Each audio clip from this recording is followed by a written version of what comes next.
Good evening. For those of you who don't know me, I'm Hendrik Spruit, Director of the Buffett Center. Thank you all for coming. Before I introduce the speaker, let me just make a few quick announcements. Next Monday, we have another talk in the developmental series on Susan Pick, who has been influenced by the ideas of Amartya Sen and looks at developmental models, marrying that to psychological theories about what works in the field, so to speak. So actually quite a nice fit with this evening's talk as well. So that's Susan Pick on Monday at 12 o'clock at the Buffett Center. And we will have a light lunch, so nothing else is going to be fed. But I hope to see you there. I've got a flyer if you want to take a look at it. Susan Pick, 12 o'clock this coming Monday at the Buffett Center. In a little bit, about a week and a half from now, we'll also have Shireen Ebadi, the Nobel laureate, speaking in Harris 107, immediately above here. That'll be at Monday, 7 p.m. And she'll talk about her latest book, The Golden Cage, and Shireen Ebadi on Monday, April 25th. Okay? Without further ado, let me introduce Esther Duflo. I've got a short, abbreviated CV. If you really care to dig around, we only have an hour and a half, so it has to be an abbreviated CV. All right?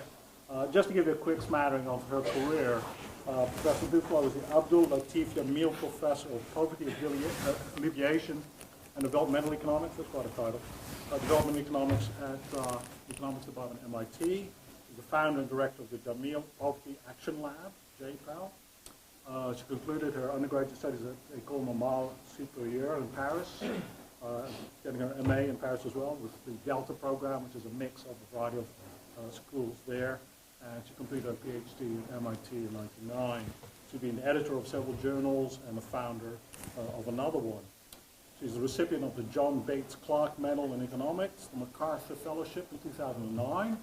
It's the one I want. That's the Genius Award, but can't persuade anybody yet. If you know people and if you have been, do your best. Le Monde gave her the Best French Young Economist Prize in 2005.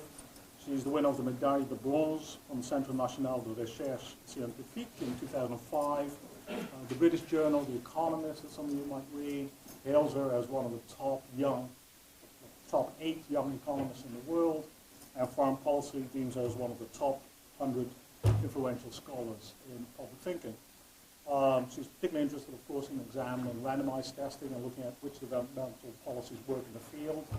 So I think we'd be very interested in hearing about this, and please join me in welcoming Esther Duflo to Northwestern.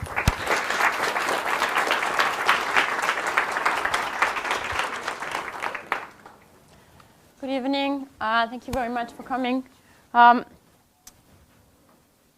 It's my pleasure today to talk to you about a new book that Abhijit Banerjee, my colleague, co-founder, co-director of JPAL, and I just finished, and is technically coming out at the end of this month, April 26th, but in practice is already out, in that if you order it from Amazon, you'll get it. I think as of today. So why did we want to write this book? Why did we think it was important to have this book out?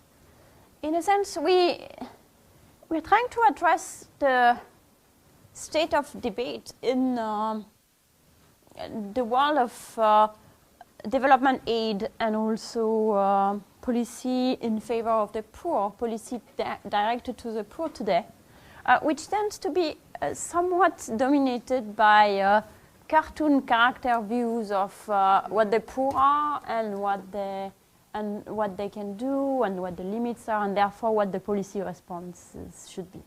So you get the Jeff Sachs view, which is that basically we know mostly what the answers are.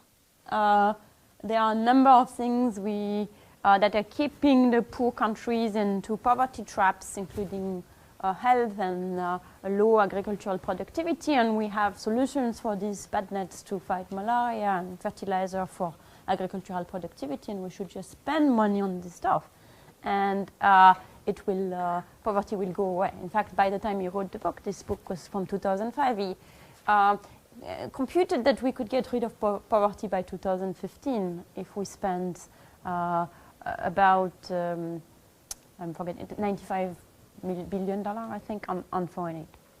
And then you have other people like Bill Easterly, who is also in New York, but in the south of New York, Manhattan, and Dambisa Moyo, who joined him, joined his voice to her voice to his more recently, saying that no, in fact, that's quite the opposite. Aid is not helpful. In fact, it can easily be hurtful.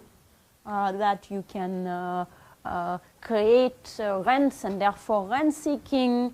You can prevent countries from looking for their own path to solve the problem that affects them. And therefore, the only reason why we still have aid is because of self-perpetuating lobby of aid workers who need to make a living. So that's, and in part this opposition is sort of it's to be expected that the public discourse has a natural tendency to polarize.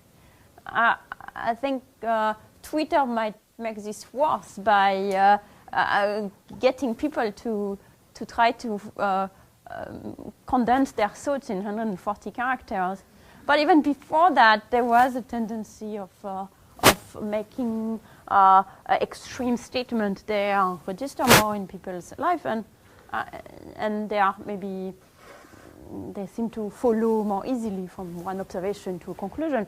But it really clouds thinking to think in this way, and it kind of detracts us from looking at people's actual problems and understanding the nature of those issues, and therefore finding solutions that are adapted to them, which could involve more money or could not involve more money or what have you. And this is a problem that is much, much bigger than the problem of aid. Aid is only a relatively small fraction of the money that is being spent for the poor worldwide. So the big question is not whether aid is bad or is good. The big question is how do you spend any money in a way that is actually socially productive and really helps the intended beneficiaries. Another reason why this way of thinking that's in kind of big swoop is not necessarily always productive is that it is somewhat discouraging. That if you're thinking about the whole problem of poverty, it is a very, very big problem.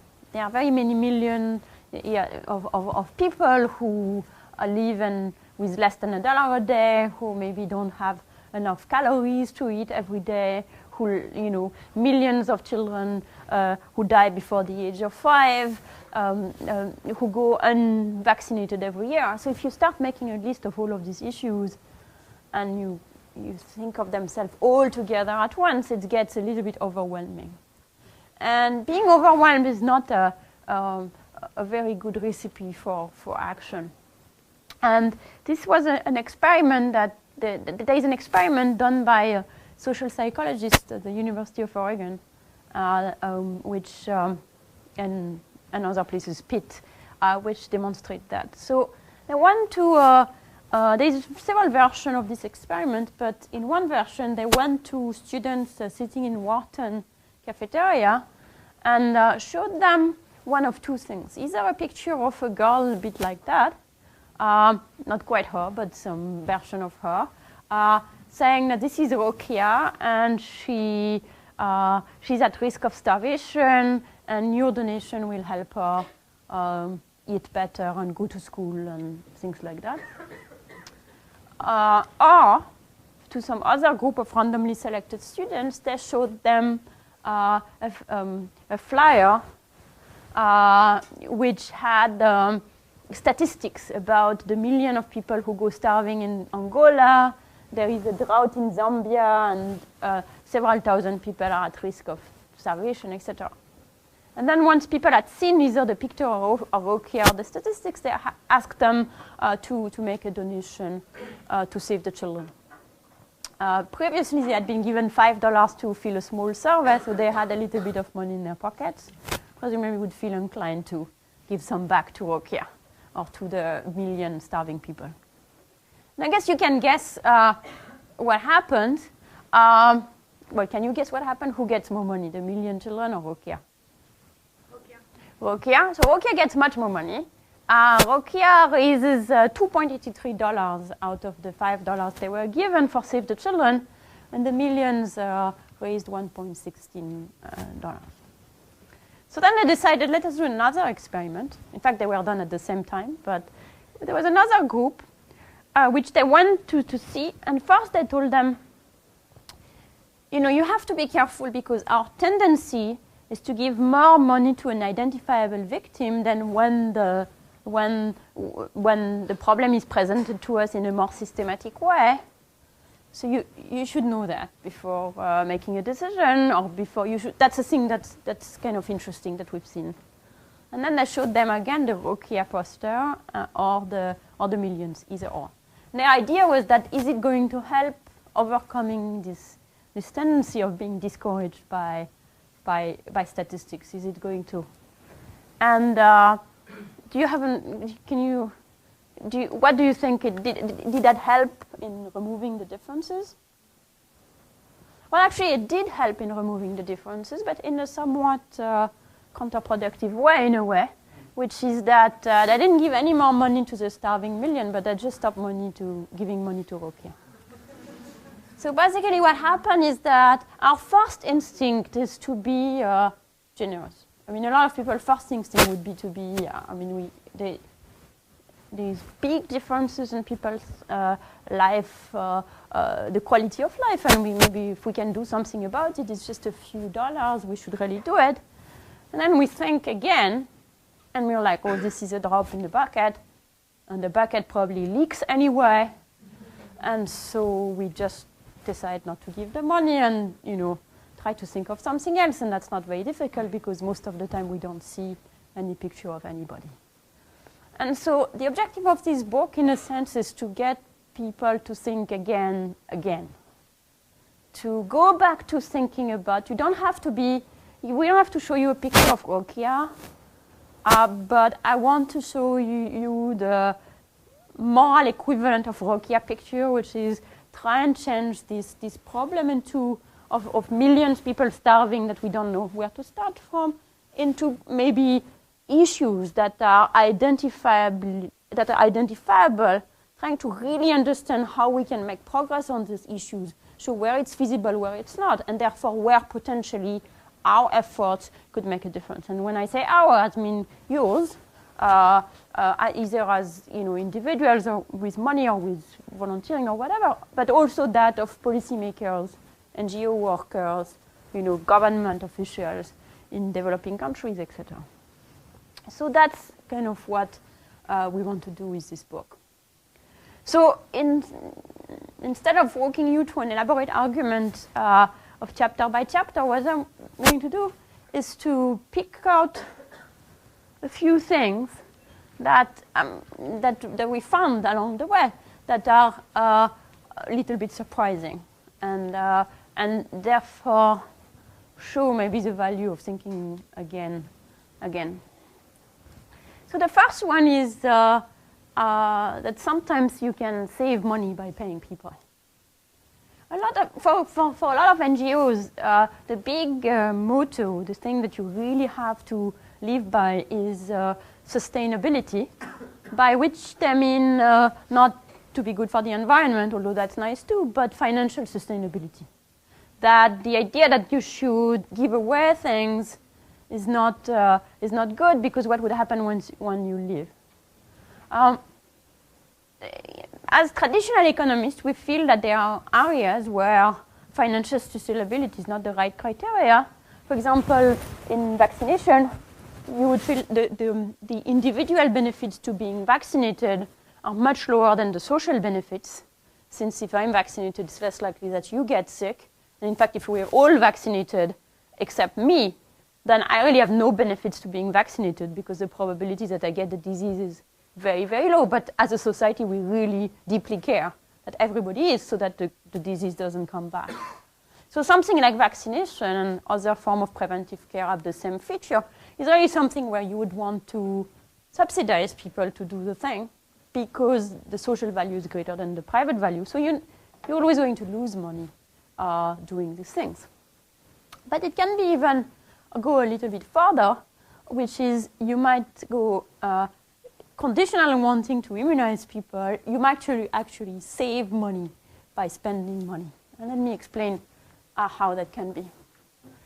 So immunization is probably the most cost-effective way to save lives. Turns out to be about $300 to save life. And there's been a big international push to promote immunization, notably the Gavi Alliance and the Bill and Melinda Gates Foundation, which are giving a lot of money to the Gavi Alliance.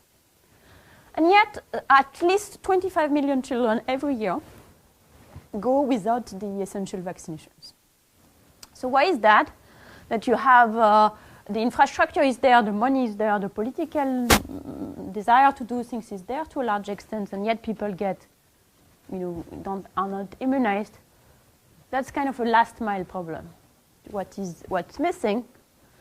Part of the problem might be information, and part might be other things. So we decided to look into this issue, into this beautiful place, Udaipur in Rajasthan, where when we started working in the area, fewer than 1% were fully immunized, that had received all the vaccination they should have received.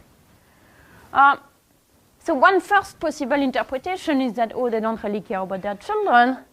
And that doesn't seem to be the case, because people actually spend a lot of money on health, but it's mainly curative health and not preventive health. So the sub-centers like here are empty, whereas the hospitals are crowded and people are spending tons of money on antibiotics and things like that. So what could be the issue? Well, part of the issue could be information. Even in this country, there are many people who don't really believe in immunization and who would not do it if they could. And then the second problem might be that even if you want to do something, you have to go from intention to action. And in Udaipur district, going from intention to action usually means finding this, which is a closed subcenter. You show up to go and immunize your kid. About 40% of the time, the subcenter is closed. So it's not very far from your house, maybe 1 or 2 kilometers, but you've walked with your child in your arm for 1 kilometer. You have arrived here, it's closed. You have to do it again. That's it's kind of more than a minor inconvenience. And immunization is such that the inconvenience is today and the benefits is in the future, in the form of you not getting sick. So to the extent that every human being has a tendency to procrastinate, then making things a little bit more difficult today will actually potentially have a very large impact in people not doing something. Because the small increase in the cost today, which may be not so small, is actually much more salient than the benefits in the future. So the first solution then would be to say, well, let's make it easier by making it very reliable to the maximum extent possible. Second solution would be you might want to be even further, to go even further and give people a small reason to act now. So we set up an experiment that did both things. Worked in the area. That's a Google Earth image of Udaipur district. And we set up a randomized experiment with an NGO where we randomly picked villages. Some of them got just the usual program. Some of them got a camp program, which is every month someone came and immunized the kids for sure, right there in your village. So that makes it easier. And then in the red villages, in addition, people were giving a kilo of lentil for each immunization that they got. So that kind of gives you a small incentive to act now. And when we got the results, what we found, this was the baseline, very, very low immunization. Things improved a bit in the control villages by the end line. They were at 6% for no reason, nothing to do with us. 17% in the places where people got just the camps, and 38% when both things were there. So basically, by making things easy and in addition providing the lentil, you can increase the immunization rate, full immunization rate, by a factor of almost 7. So that's very good, but that's where the normal bottom line reaction of a well-meaning NGO would be to say, fine, we'll do the camps. That seems the right thing to do, but we can't pay people to do the right thing. In particular, that's not financially sustainable. Well, that's true, but even the camps are not financially sustainable. If you were starting to ask people to pay for immunization would go right back to zero. So you have to make the camp for free. Once the camp are there for free, you have to pay someone to do the immunization for like 6 hours or however long the camp is. So the more kids immunized, the cheaper it is per shot. And it turns out that the difference is so large here because you immunize so many more children in the places where you provide the lentils that the cost per immunized child is about half when you provide the lentils. And this is counting the lentil as a cost, whereas in fact it's a transfer to these poor families who therefore eat a bit more lentils. So that's your first, that's kind of my first example. The cost-benefit analysis is not always what we think. Second factor, saying television is more important than food.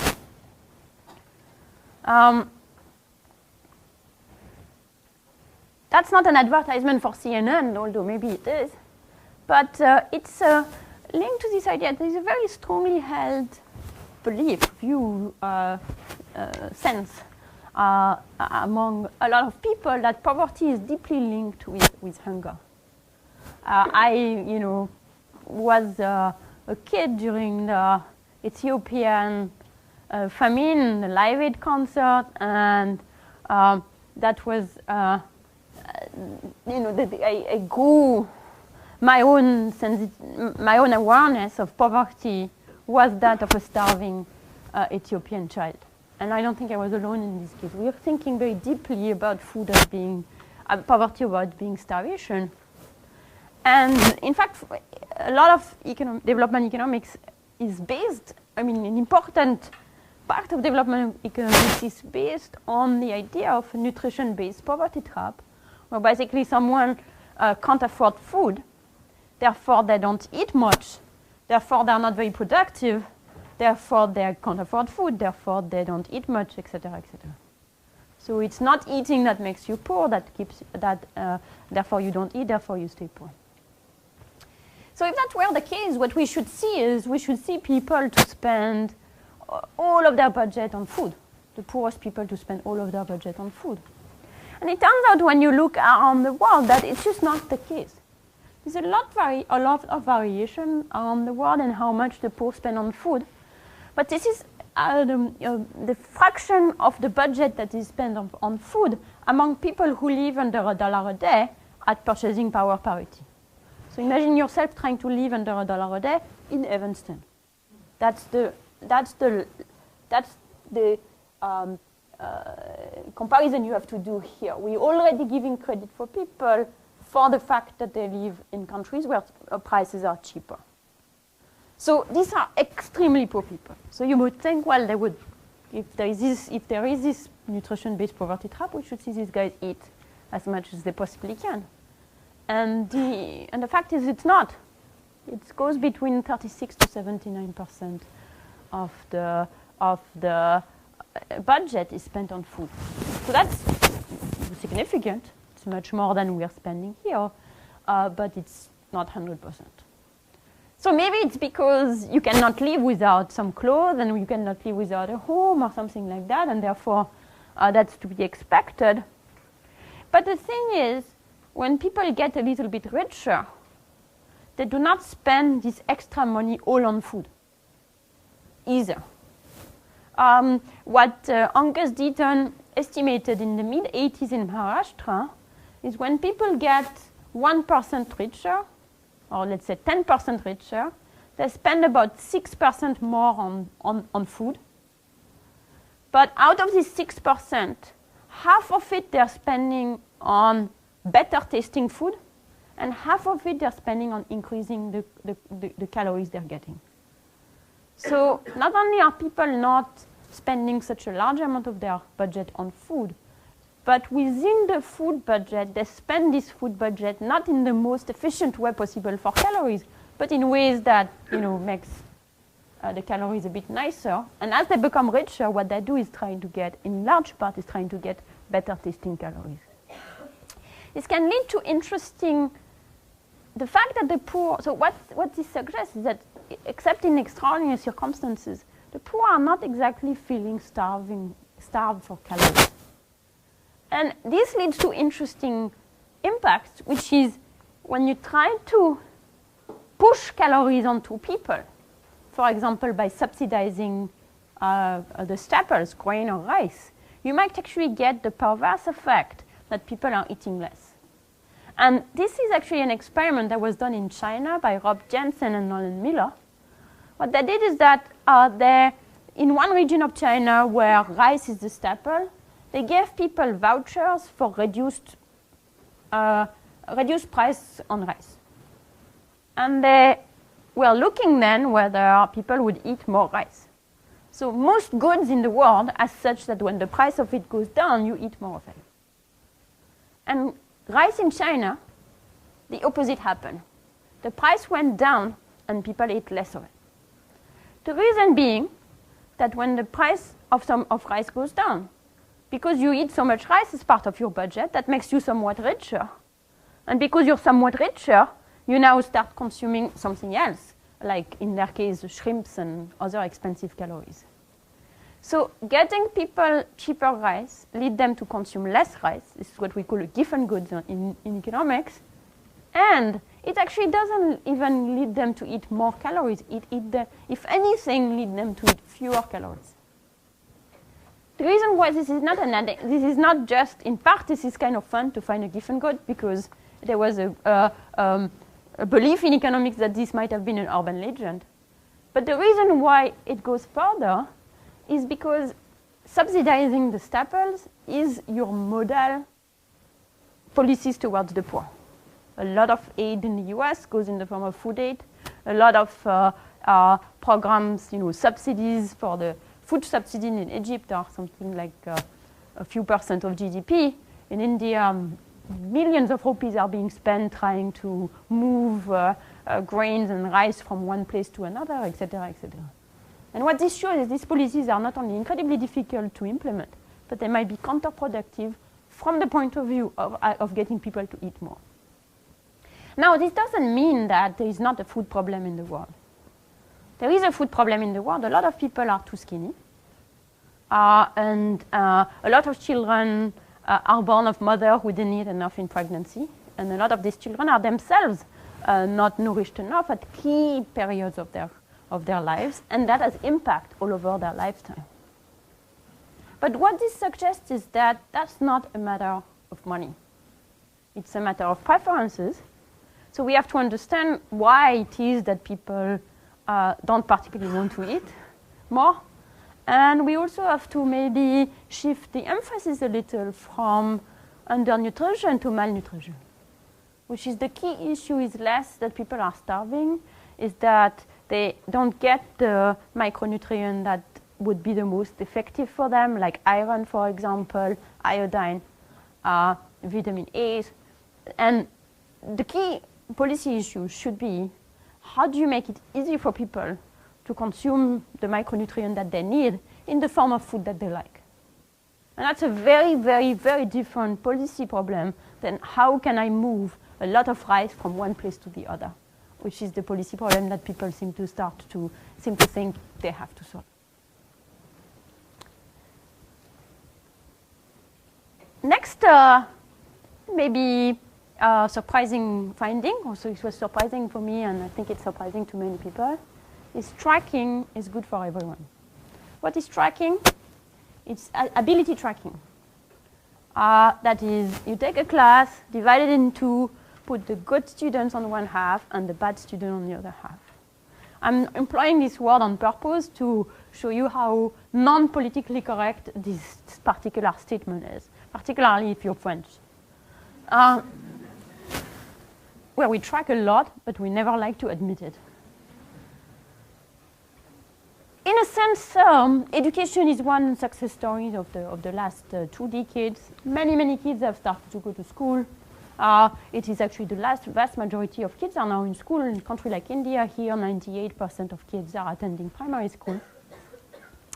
And yet there is a bit of a wrinkle in this otherwise joyful story, which is that out of kids who are in school, 40% can read a paragraph, 30% can do a simple division, both of which are paragraph grade 1 level, division grade 1 level. 4 divided by 2 kind of division. So the school system is not developing much. And that's not an India-specific example. This kind of surveys trying to measure what kids know have been done in other countries as well, finding very, very similar results. Lots of kids are in school and they're learning nothing in school, or very little. So when you see that, what do you do? There's a number of policy options that you can consider, both to bring kids into school and to teach them there better, have more teachers, provide school meals, make them healthier, eliminate fees, etc., etc. And then there is one that is seems like deceptively simple. Is how about teaching kids what they don't know, but just close to what they know, so what they could possibly learn.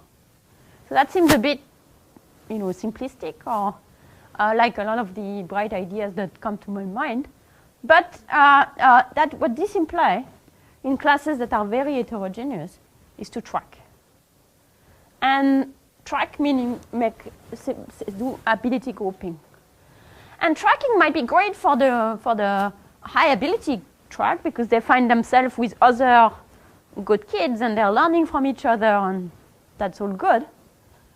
But many people fear that it would be bad for the low ability kids or the low prior achievement kids who would find themselves without the benefits of their high achieving colleagues and therefore might be hurt by that, which is why tracking is not politically correct because it might be increasing inequality.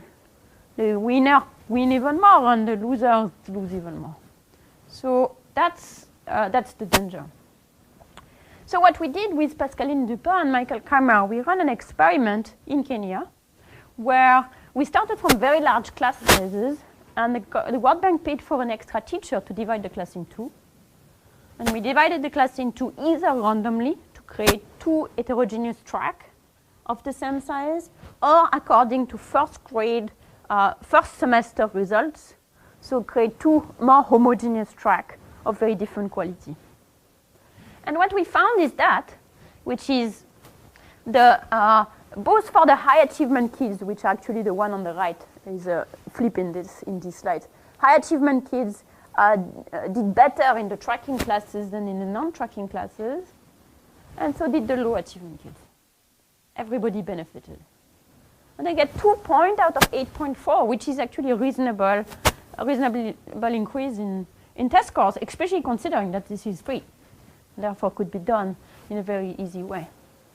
So that is the result, the surprising result. Tracking is yeah, these guys are reverse.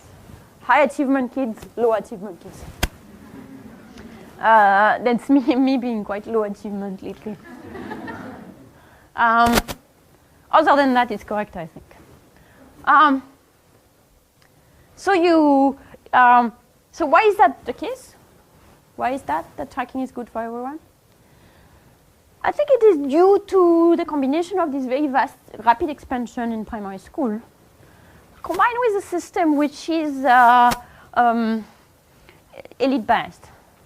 It's elite-biased in both for historical reasons, which is these are systems which are inherited from colonial system, where the idea of the colonial powers was that we need a very small elite of indigenous people that are going to raise taxes for us, not educate everybody.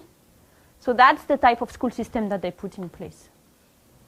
And that's reinforced by the fact that parents' view of the benefits of education is that you don't benefit from education at all for the first few years. Education is a lottery ticket for government job. What education buys you is the chance to go into secondary school if you make the exams that are at the end of the primary and lower secondary school. And once you go to secondary school, you might get a government job. So parents have no interest in the first few years of education except as an option value. But the problem is that most kids are not going to make it. They also know that. But they consider it's worth trying. So even parents have a very elite biased view of education. They think it is just valuable if their kid managed to make it to the top. Which is one reason why you see parents discriminating between their children who are otherwise relatively similar. So in the same family, you'll have one kid who drops out of school in grade 5 and one kid who is sent to private school, extra tuition, etc. Because they are putting in, given their view of the world, it makes sense to put all your eggs into the educational basket of one child. The consequence of that is that the system persists in its elite biasness. So teachers are teaching a curriculum which makes absolutely no sense for most of the kids.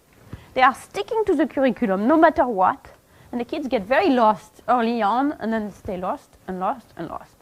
And they get promoted until they leave the system.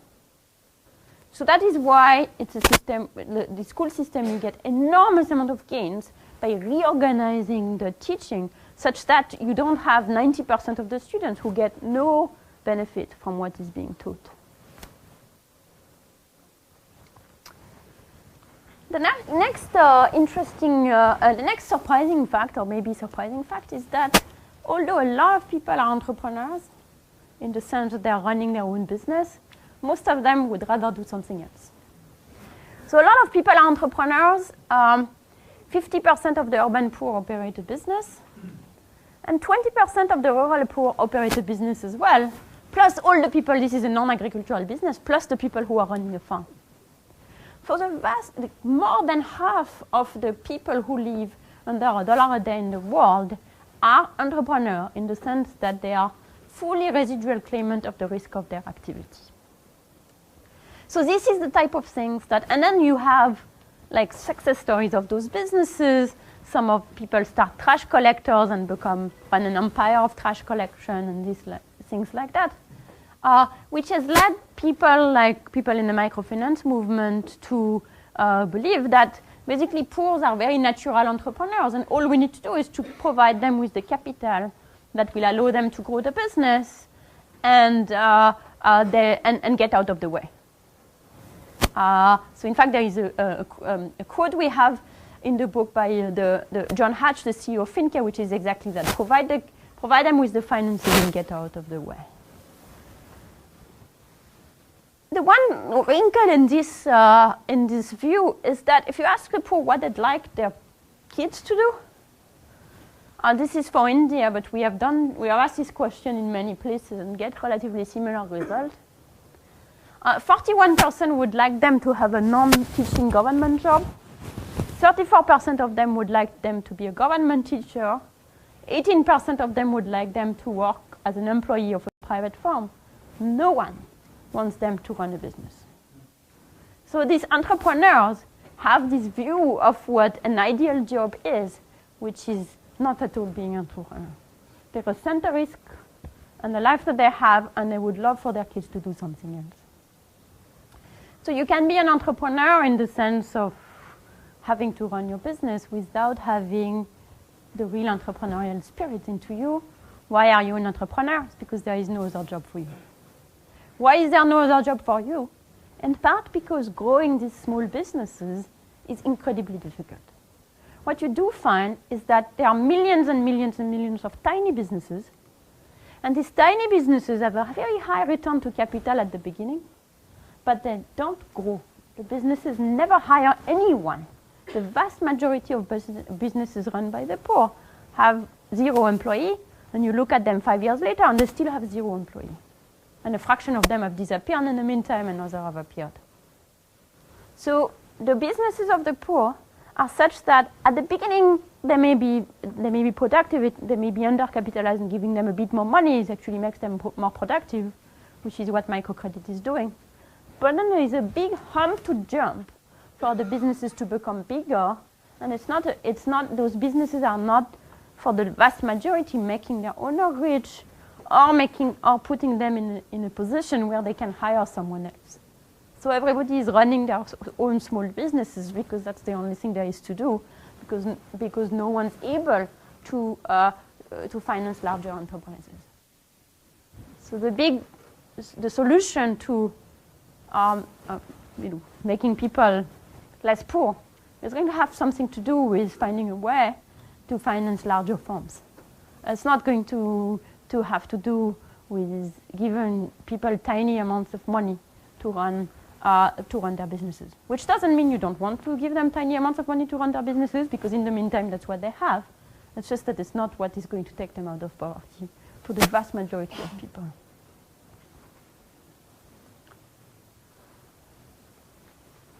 So as I was saying, the poor suffer from risk. And so what's the next surprising fact is that despite that, they don't want to buy insurance.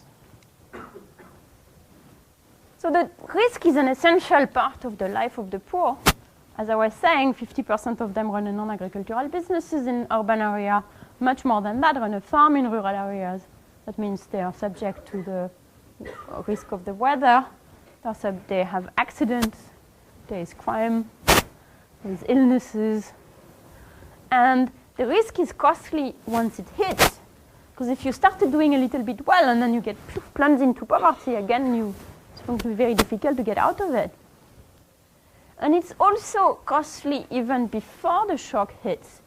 Because these shocks are so costly in the absence of insurance or ways to smooth them, that people are trying to avoid the risk in advance. Which means, for example, that people like these people who are growing who are growing maize in Kenya might not want to use more productive variety of maize, because they're thinking that yes, maybe in expectation it's going to improve our income, but it might also go wrong. It also increases the risk. We cannot afford an increase in the risk. So you may find people doing all sorts of funny things to protect themselves from the risk ex ante, like having many jobs, not migrating to the city for good, but leaving people everywhere, not using fertilizer or seeds or things like that, which contribute to maintain them into poverty. So given that, you would think that people should jump on insurance, that insurance should be the next billion-dollar market. It's not escaped the people who are in the business of talking about billion-dollar markets. Forbes had a whole article about that it was the next, insurance was the next unpenetrated natural market. So again, one wrinkle with that is when you offer people insurance, they don't seem to jump on it. So here is an insurance product, which is the type of insurance product that insurance companies are trying to offer the poor, which is what they call a parametric insurance, which is basically it's a policy you're buying, and if the rainfall falls below some certain level in the weather station right next to you, the policy pays you. So it's a very simple product, very easy to administer. No one needs to even go to you. It can, as soon as the weather, the rainfall level follows a given level, you're done, you get your money. So in this experiment that Chris Udry and Dean Carlin run, they offered the insurance either for free, at which level the take-up was very high, 100%, or for 1 Ghana cedi per acre, at which the take-up was still high. But then when it was 4, the take-up went down to 50%. When it was 9.5, went up to about 50% as well. And when it was 14 to 10%.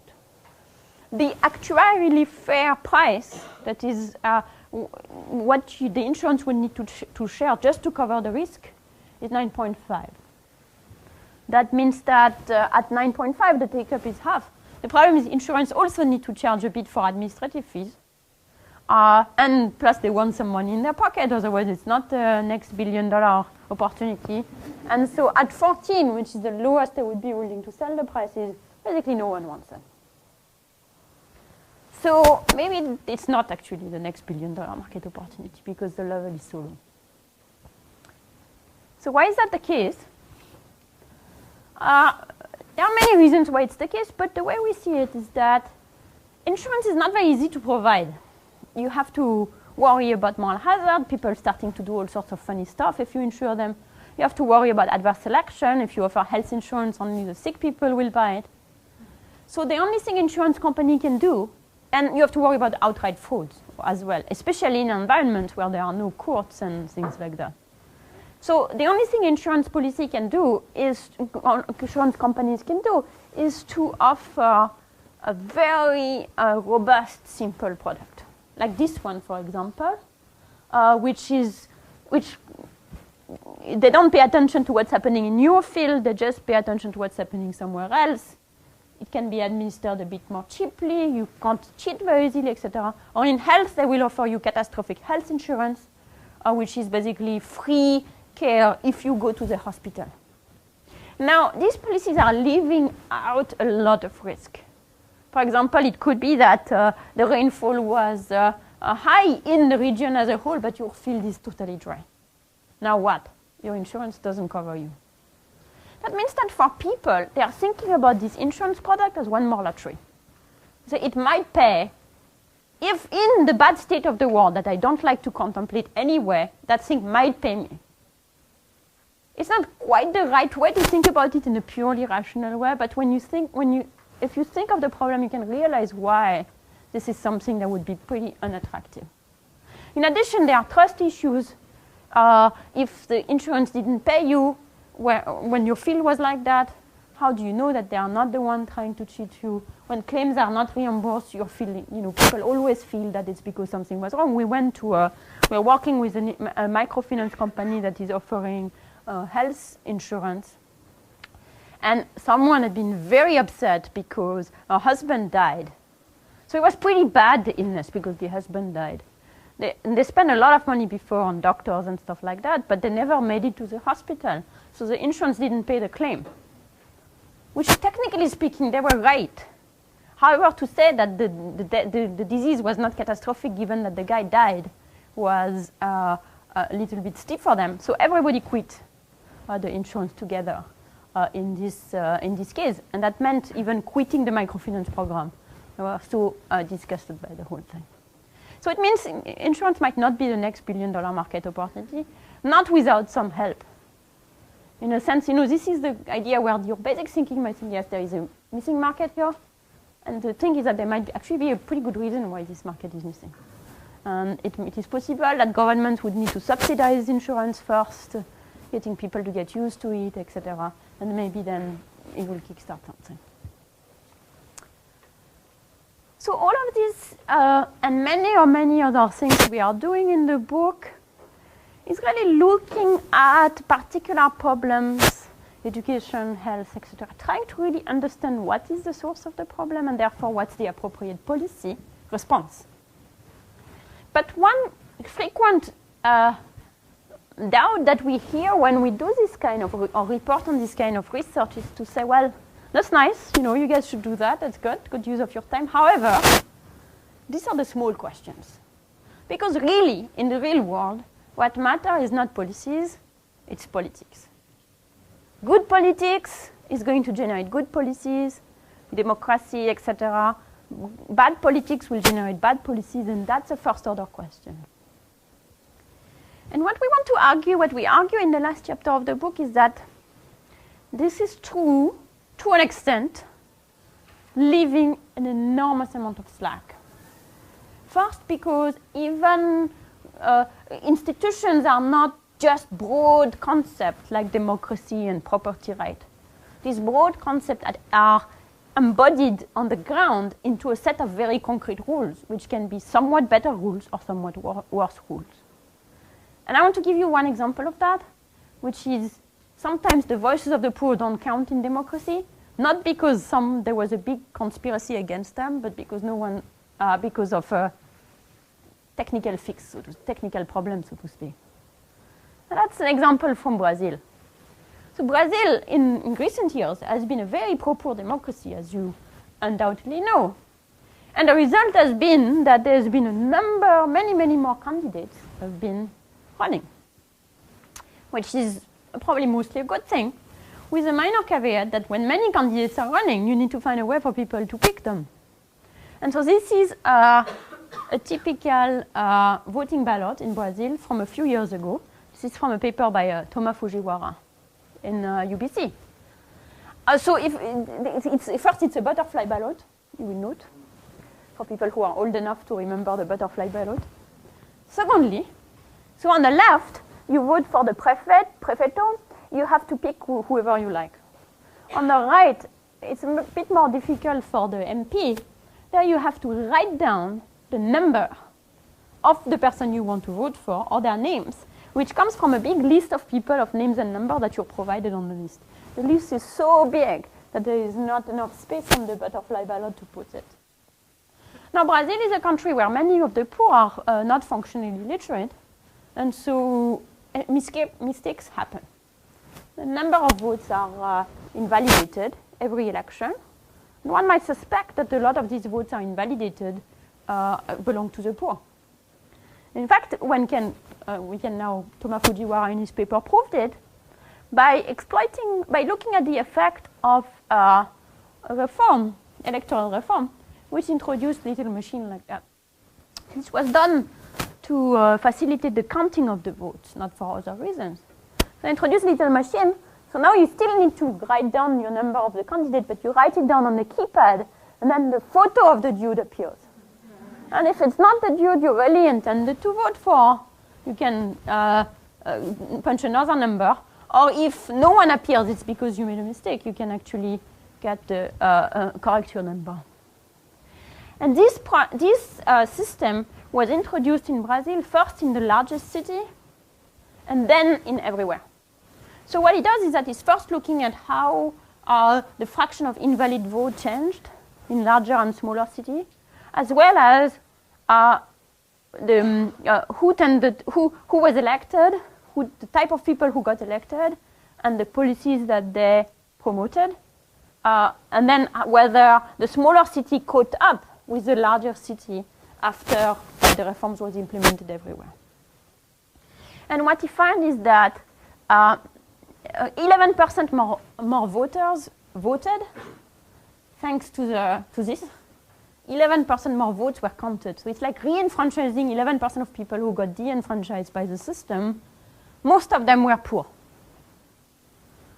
Representatives with lower education were elected. More was spent on healthcare. And birth weight improved among the children of the poor.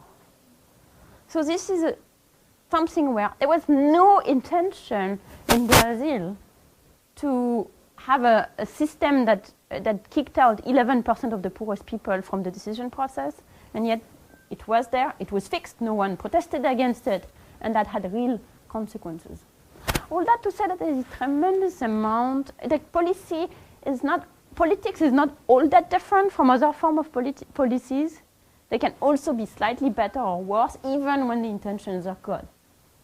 And it's also true to a point, even when intentions are not that good, that there can be improvement at the margin. So why all of this matters? It matters in a way because a lot of the effort to help the poor, be it government effort from the government in developing countries or programs that are run by NGOs or aid programs, fail, not because of some deep systemic reasons that the poor are destined to stay poor because the power that be wants them to be so, but because finding out the right policy is actually not that easy. Because there is no automatic market test, bad policies don't disappear on their own. And because a lot of programs, the amount of thinking that went into them was just incredibly low.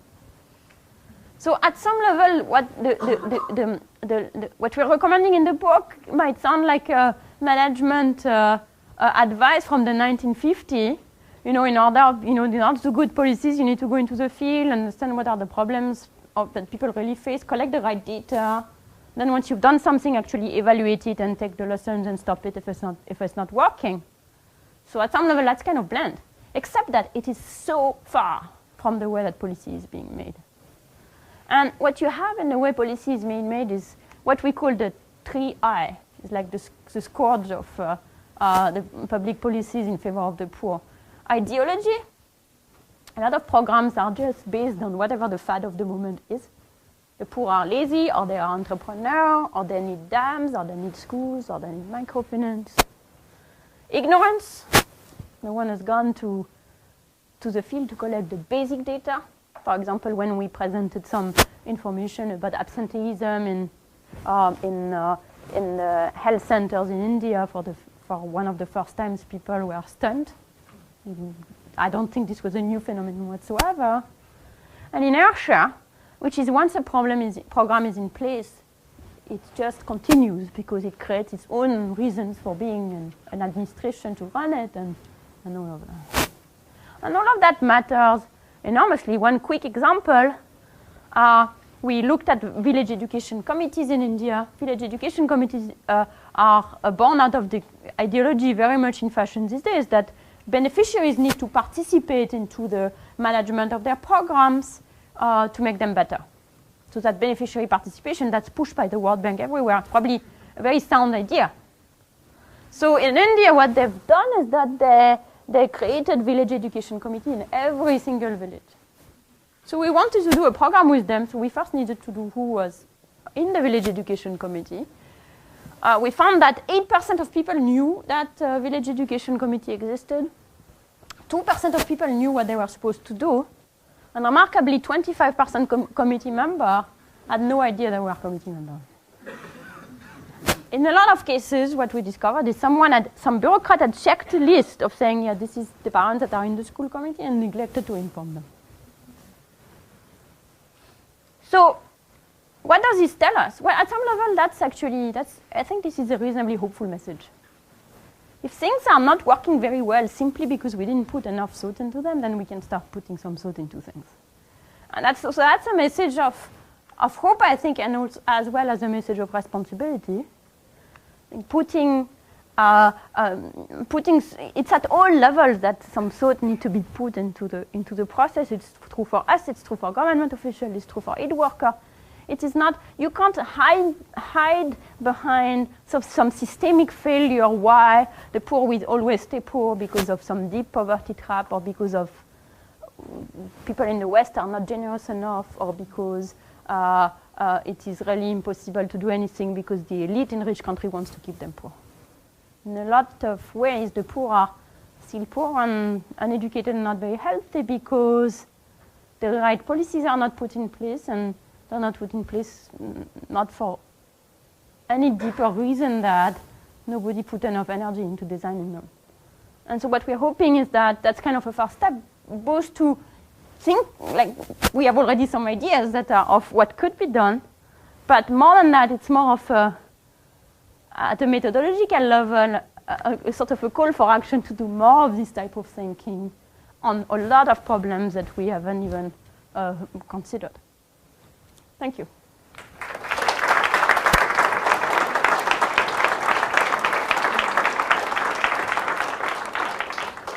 We've got about 25 minutes. We do have to stop at 8:30, so if you can be succinct in your questions. I'm not going to interfere. I think Esther will direct traffic herself, if that's okay. Be succinct. I'll only interfere if you're hugging the floor and you want to fill the whole 25 minutes. Okay? Please. Are you familiar with the advice of Bjorn Lundberg that it's foolish to worry about long-term climate change? We've got serious problems in the here and now. What do you think about that? Can we make? I'll answer, but should I take 3 questions just to make sure that? Whatever you want to proceed. Yep. Grab a few and then go. Yeah, I'll grab 3. 3 is how much I can manage. So a lot of when you show the results of your experiments, you talk about then outcomes that change. And I'm just wondering, if you look over time and then look at the power dynamics, so I was thinking of your education example, and you're looking at educational results, it's convincing. But one of the events of the results of education is that people are literate, that maybe they have more political power, and then over time maybe they're able to better serve themselves. And I'm just wondering how you incorporate that into your approach.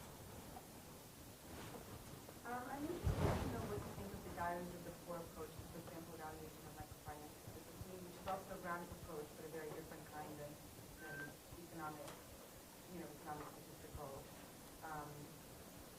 experimentation. And also, whether there is some sort of an irony between sort of giving voice to the poor while still maintaining sort of very expert-led type of knowledge production in what works for them. So the first question, climate change or the planet warming is killing people here and now. In India, there was a study by Michael Greenstone and Dave Donaldson looking at the effect of weather, so that's not climate, but that's weather, on India. And the same, if you compare the effect of hot days in the US is like minuscule. You can detect it, but it's about 0. And in India, it's literally % more people who are dying on hot days. So I think actually climate change is a problem that is going, in terms of real health costs, is a problem which is going to affect the poor much more than anybody else. So to me, that's a problem we should start thinking about here and now in order to avoid killing a lot of people quite soon. However, it's not the poor who are contributing much to global warming. So the answer is going to be about, so there is no trade-off in that way. I mean, the answer is going to be to find ways for the rich. That can also be the relatively rich in poor countries, but it's always the rich. It's not the poor farmer who is growing any climate. I mean, even the people who cut trees compared to a factory in China, it's like a joke. So I see no, actually, not much of a trade-off. And Björn Langen is claiming a lot of things that are more or less correct. Education. Yeah, absolutely. I mean, there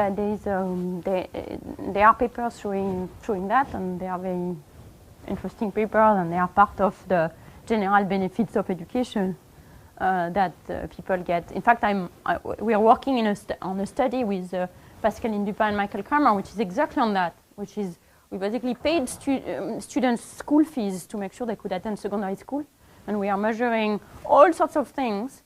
We are not merely interested in their income, because we pretty much know that it's going to go up, and much more interested in the rest of things, like their attitude to life, political attitude, their sense of empowerment, and that kind of stuff.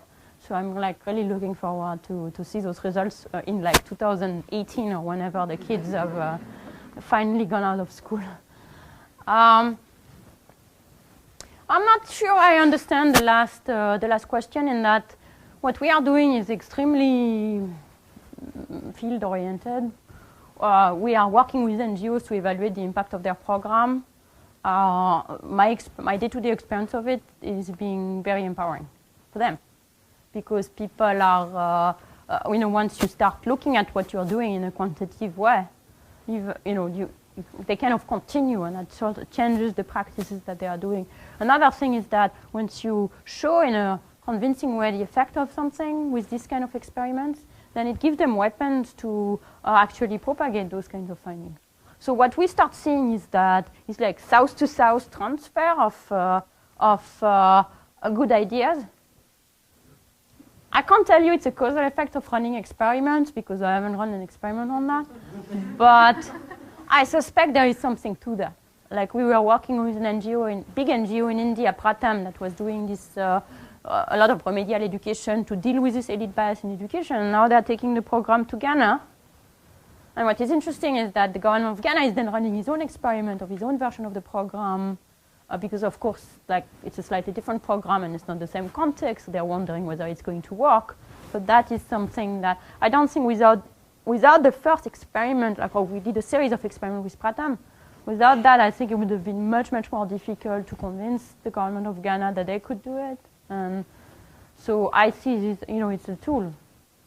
And the more people have the tool, the better. And it's something where you need so many people to just work on your projects that you create capacities on a pretty large scale.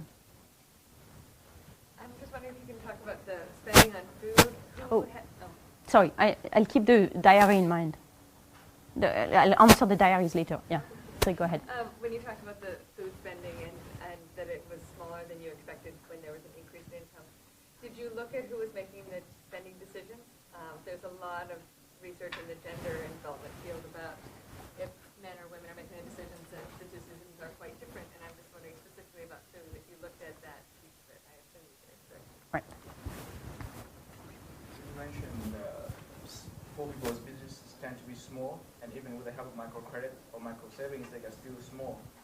But so there seems to be an implicit assumption that larger scale businesses are more efficient in some way than one-person businesses. But is there any evidence or even hard, like experimental evidence that larger businesses are more efficient than small scale? I was wondering if you've looked at anything in terms of like actual implementation of policy through specific like local governments, because I know in India specifically, a lot of the funding that they get, there's only like a small portion that goes directly toward aid because of like corruption and different government organizations. Right. So yeah. So I happen to have I happen to do a lot of work on these gender issues. So I think there are excellent studies, many of whom by me. Just kidding. Which show which shows so where I look at this kind of effect. It's clear that who holds the money makes a difference, and women spend more on food. Both when you have a permanent income transfer, for example, I looked at South Africa. In South Africa, at the end of apartheid, they had a pension program, old age pension program, and whoever was above 60 or for a woman, 65 for men got it. So in households, you have either a man who gets money or a woman who gets money, or both sometimes. And so you can look at the effect that this sudden influx of money has on the children, and you find a much bigger effect on height and weight if the money is held by women. So that's kind of permanent changes. But even in transitorily, say I looked at that with Chris Yodri in Côte d'Ivoire, when it's kind of a good year for women because their own crop, men and women grow different crops, so it was a good year for women's crop. The expenditure on food goes up much more than it's a good year for men's crop. So I think that's definitely there. That just, again, though, goes into saying that like we have to understand people's preferences and how they make their choices, and the dynamic of the household is definitely one aspect of that. Diaries, I don't see them as a it's not a way of evaluating anything, it's a way of collecting data. And then you need to, which is actually a very nice way. It combines very nicely with experiments, actually. For example, there are micro-saving experiments that were done, used the diaries to find out what happened. But it doesn't substitute, it gives you a lot of data, but likewise, you still need to compare with something. Decentralization, local governments, etc. I think you're right. I mean, that's kind of always a key issue. It goes back to in some sense, the point that I was making in my last point, which is, does all of this matter if in any case 13 cents on the dollar goes from the government to the school when there is a school program? And there are a lot of studies trying to look at corruption as an outcome and seeing what does it depend on. And it's actually fixable. It's not, I mean, in the sense that you can have relatively local interventions within otherwise extremely corrupt countries that manage to move the corruption up and down. And you also have things like, for example, informing voters about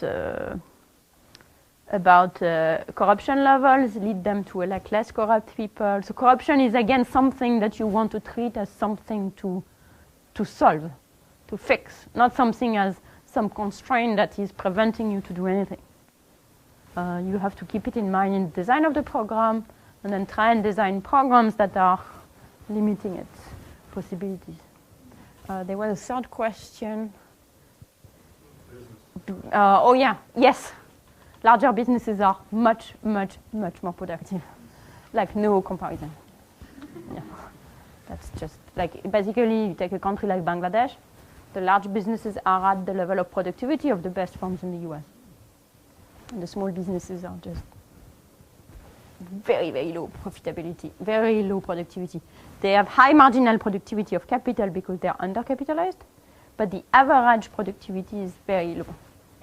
When we look at profit generated by those businesses, the median business say in Hyderabad, India, loses money all the time if you take into account the time spent by if you value the time spent by people, even at the minimum wage. So what this does to people in small businesses allows them to buy a job, and not a very good job.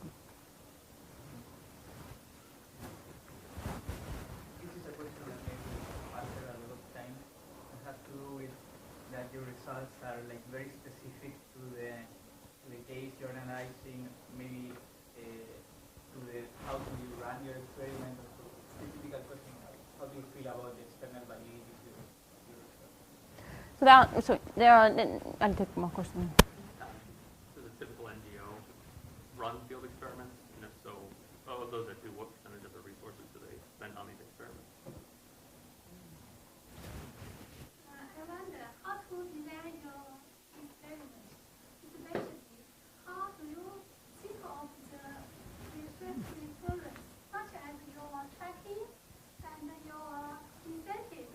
When you do some experiment, how to find some conditions to compare two goals of your object.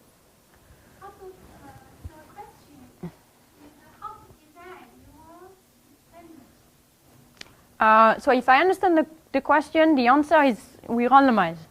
So basically, you have this design where you're going to do something in some school and something in some other schools. How to think about your incentives? Or how you think about the program. How to think about the tracking? Or why I started thinking about tracking. So I thought about tracking because that's it's an answer to the. It kind of segues into the question on generalizability. The first result of an experiment give you an idea of what might be going on, and not necessarily experiments. If you read the book, it's full of non-experiments. It's full of descriptive facts and some like comparing some places, etc. All of this gives you data points about what the problem of the world might be. So eventually, from this, you kind of design some theory, say that, for example, that the big problem in developing countries, which is pretty generic of many, many developing countries, not necessarily all, but would apply to many, many generic countries, is this elite bias system. So then you go and say, well, if that's the case, then if I track, that should help everybody. And then you run an experiment which is informed by that. So that's what makes you think about tracking as a potentially a good program. And that's also what helps us. That's also why the result of this experiment is just more than the result of this experiment. Because it's also a data point that is validating or invalidating if we had found different results, the theory that you started with. And this is this. So the answer to your question is sort of a combination of doing more things and a combination of filling a frame. So you kind of have a back and forth between induction and deduction, where accumulate more things that eventually gives you an idea of what the issue might be, what the theory might be, design experiment to test that, run your experiment, etc. So one level is to do replicate, and the other is to do something like the exercise we did in the book, which is exactly that in a way, of kind of treating each of these as pieces of information and saying, is there a map that links them? Most NGOs don't run experiments, partly because they are too small. You need to have a certain amount of scale. For those who do, I suspect experiments crowd in resources. Usually the NGOs don't pay the costs of the evaluation. It's almost always the case that someone is paying for it, rightly so, because that generates knowledge that is of broader interest. And usually the standard case that I can think of, the NGO doesn't have enough money to do enough, to treat enough people, to have enough power to run your experiment. So you also end up raising money for them to run the program. So then it becomes, so I think mostly you're crowding in resources with experiments.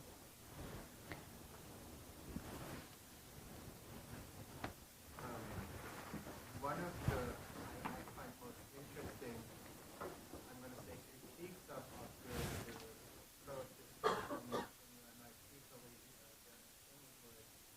based on the idea that if we do a lot of these isolated experiments, what we might be missing is kind of that these things don't actually scale up. Like if we implement this in a lot of places, we might have macro effects and we don't capture what the micro is. I'm kind of wondering how you think about that, how you maybe try to incorporate that in follow-up empirical. Right. No, that's a key concern. That's actually a pretty old concern. that people have had for a while, which is, how will things, for example, Heckman has a paper where he points out that if we started giving tuition subsidies for everybody, the returns to education will go down, and therefore the benefits will go down. So 2 ways to answer it. One is very costly, and the other is not perfect. So neither of them are perfect. One is try and run very big experiments where you incorporate those effects. So I just, for example, I just finished one with some colleagues in France, which is a labor market experiment where we provide some youth, people who have been unemployed for a very long time, help for their reinforced counseling for their first job, to find their first job. This is a very typical policies where one might worry that this is a big issue. And one has worried that this is a big issue. So it doesn't have to be an issue because it depends basically on the labor demand, whether it's sloping a lot or whether job will kind of expand. So in other words, is there a fixed number of jobs, or can job expand when an employee get better at making their case that they should be employed? So what we did here is we took half of France, divided half of France into into groups of 5, and then randomly assign one of each of these groups of 5, which are a city, think of them as a city labor market, into a 0% treatment, 25, 50, 75, 100. So now you can look at the people who themselves were not helped with the subsidy in the 50% experiment to people who are not helped in the 0%. That tells you whether there is externalities on the people who are not helped. Secondly, you can look at whether the effect of the treatment goes down as you help more and more people, which is the idea of that if you treated everybody, the effect would go back to 0. So in this case, we find nothing. We find a direct effect, but no externalities. Study is not perfect. You could say that maybe the unemployed are actually crowding out the employed or something like that, but it's kind of one way. Now, it's a bit of a costly way because you don't always have the ability to do that. Michael Kramer is working on one on vouchers, which have the same issue with vouchers, school vouchers. Individual effect might be large of going to private school versus public school, but if we get voucher to everyone, that would have different effects. So they are doing one at the market level in India. You cannot, sometimes they're a bit hard to do. So the second thing you could do is is sort of the more Townsend approach, which is take the individual effects that are coming from various experiments or other natural experiments or whatever, treat them as parameters in models that are then calibrated to see what things would happen.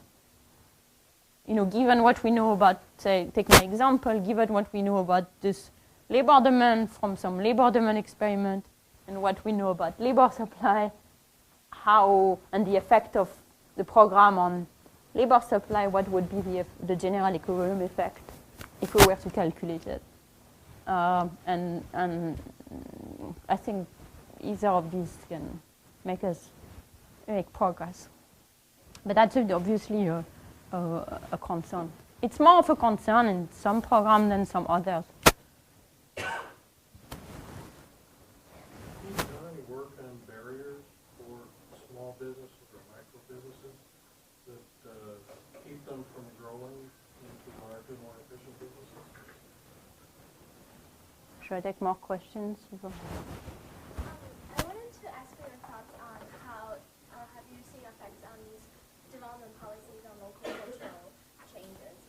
Because she asked earlier the example about gender, so you give money to women, and if it's in a culture that women generally don't manage finances, or not favored at least to manage finances, what does that do to the local relationship? People don't want to think about bad states of the world, but really like to think about good states of the world. I'm wondering if you think insurance uptake would be higher if you added a lottery component to insurance. People have suggested doing that. People have suggested doing that. Also because people have very different risk aversion on small stake and large stake, and you could kind of combine that. I'm yet to see an evaluation of that, but that seems like an interesting thing to do. One thing that was evaluated is to add a lottery to a savings program. The government of Mexico did that. They had a panel that's like a postal savings account, had lottery involved in it, make the program very, very popular. So maybe that would be a way to go. On the specific question you were asking for transfers on culture, there was some study on domestic violence in Mexico as a response to Progressa, which is a big conditional cash transfer targeted to women. But I cannot recall what they found. That's Gustavo Bobonis. You can go check it out. He has several papers on it. I'm very ashamed, I don't remember. But I'm not going to try to make it up given that we're on video and stuff.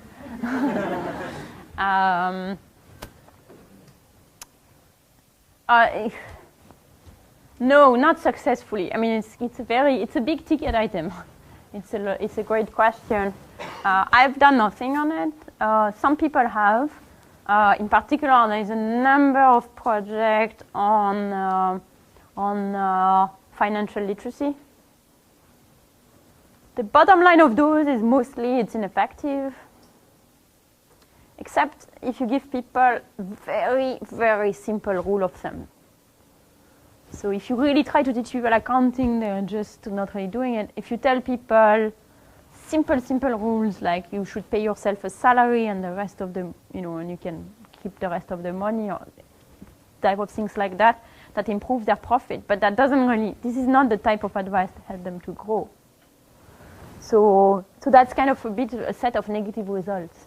Something that bunch of stuff that didn't work. And I don't know really of things that did work. I know people are talking about microequity instead of microfinance. So you get, basically venture capitalism for the very poor. But I've not seen, it's not, people talk about it, but I've yet to see it actually implemented. And that's kind of all I'm aware of. That's a lot of people are worried about this issue, but right now I'm not aware of like really very promising solutions. I'm sure this is just because we haven't dreamt them up yet, but that I'm not aware of.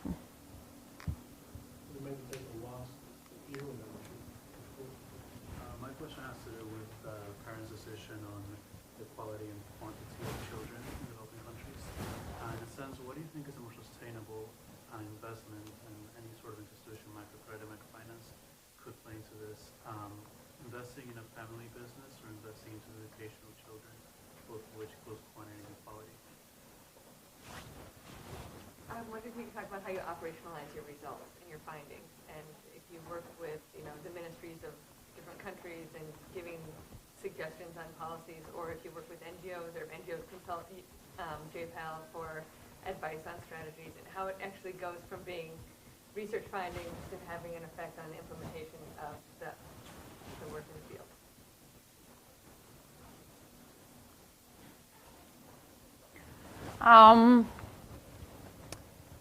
So one thing, it's quite striking. I think the way people see it, they would rather invest in the education of their children than in their businesses.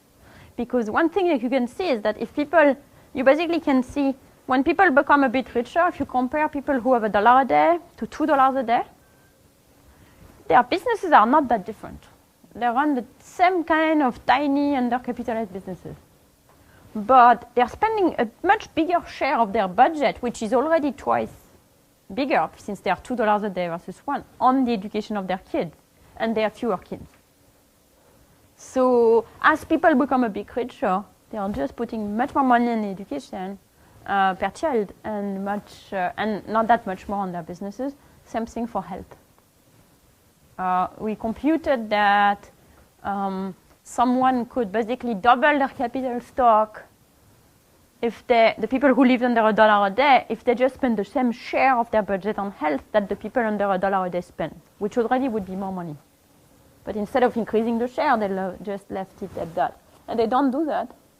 And I think the reason why they don't do that is that they realize that they would be in the throw where it's not so much more the productivity of the extra investment in the business is low compared to sending the kid to private school, which gives you this lottery ticket for a government job, or increasing more in health, investing more in health, which makes people immediately happy. I mean, it's like consumption as well as an investment.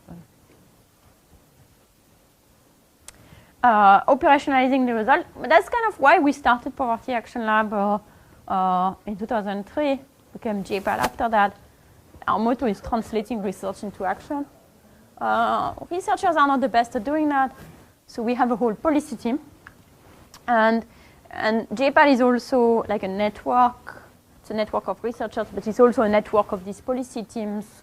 We are in Africa, India, Latin America, and Europe, and try to use this as basis to have conversation with governments in countries where we work a lot. We have kind of a continuous back and forth with the government. It started a little bit slowly in the first few years because we didn't feel we had much to say. Partly because you can't really go from just one experiment to saying, well, we should do that in the entire world. Partly because we just didn't have many results. So it accumulated for a few years.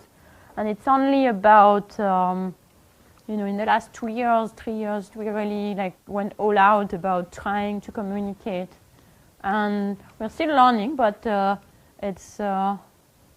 think it's happening where we get more traction. Almost, I would say, NGOs are kind of the big ones anyway are in touch, but I think they usually have very strong views about what they want to do anyway. Governments, we have actually maybe more traction than I would have expected, where it's very fits and start, and some people just do whatever it is they want to do on something, but then some other part of the government comes see you and say, can we work on this? And so we have a somewhat opportunistic view in that we feel that, like we almost always had, which is we feel let's work with the people who want to work with us, not push people very hard, try and convince them, just to create some form of momentum without becoming very tired. And that has kind of worked well in terms of getting the word out, in terms of running this kind of project.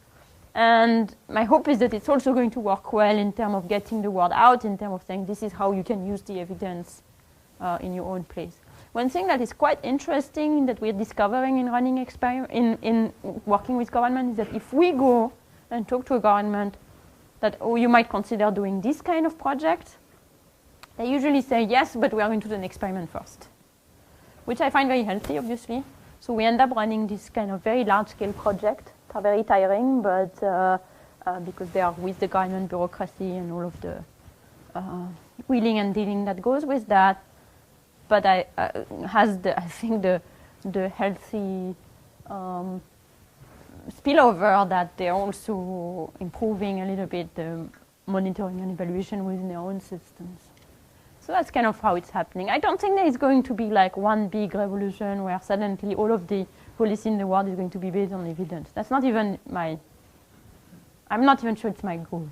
In that there is also preferences and whatever think about and what people are excited about at a moment or another, and evidence is just one piece in this whole puzzle. I just think it could be a bit bigger. If you see it that way, then the scope becomes enormous. Unfortunately, out of time, we'll just have to make sure Esther gets through a car. So please join me in thanking Esther Duflo. Thank you.